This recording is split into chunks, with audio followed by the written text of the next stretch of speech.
विशेषतः आपण जर बघितलं तर अशा ठिकाणी आज पूर्वीच्या बैठका होते, ज्या ठिकाणी तुमचे पूर्वीचे सहकारी आमदार होते, आता शिवसेना होतो बाळासाहेब ठाकरे पक्षामध्ये आहेत. आणि सगळ्यात महत्त्वाचं आजच्या ह्याच्यात शिवडी, विक्रोळी आणि वरळी हे तीनही मतदारसंघ तुमच्या दृष्टीने किती महत्त्वाचे आहेत? आज तुम्ही जर पाहिलं की शिवडी आहे, भायखळा आहे, वरळी आहे, विक्रोळी, भांडूप या 5 विधानसभेमध्ये बैठका होणार. 2 विधानसभेमध्ये बैठका झाल्या. काल मालाड वेस्ट, मागाठाणे, त्याचबरोबर जोगेश्वरी, दिंडोशी आणि अंधेरी पूर्व या विधानसभेवरती बैठका झाल्या. आणि प्रत्येक कार्यकर्त्याशी इथे बोलणं होतं. तिकडच्या काय समस्या आहेत, त्या विधानसभेच्या लोकांच्या काय समस्या आहेत. आज जर आपण पाहिलं की मुंबईमध्ये सगळ्यात जास्त प्रश्न आहे रिडेव्हलपमेंटचा, SRAचा, म्हाडाच्या इमारतींचा, सेसच्या इमारतींचा. तर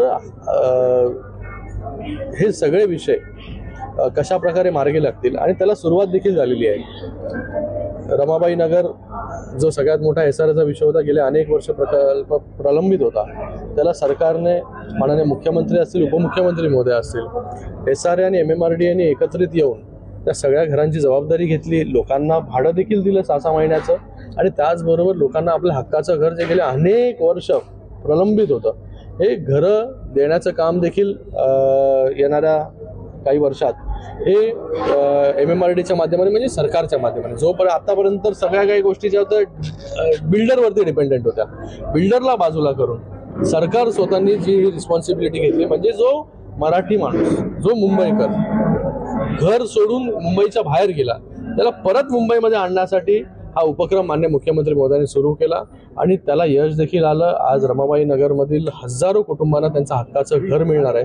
तसाच प्रॉब्लेम जो आहे हा वरळी असेल, शिवडी असेल, भायखळा असेल, हा सगळ्या वेगवेगळ्या ठिकाणी आहे. इथे म्हाडाच्या इमारती ज्या आहेत त्यांचा रिपेअरिंगचा विषय आहे.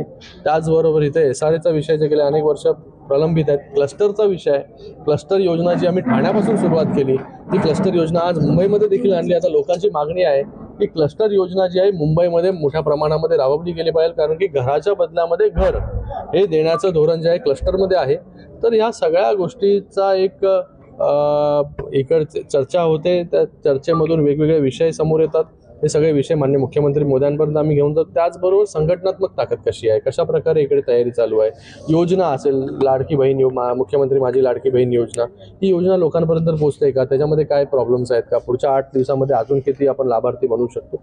या सगळ्यांवरती सविस्तर आढावा, चर्चा या बैठकींच्या माध्यमाने होत आहे. ग्रासरूटला पोहोचता येते, ग्रासरूटचे काय समस्या आहेत, साध्या शिवसैनिकांशी बोलता येतं, पदाधिकाऱ्यांशी बोलता येतं. सर, तुम्ही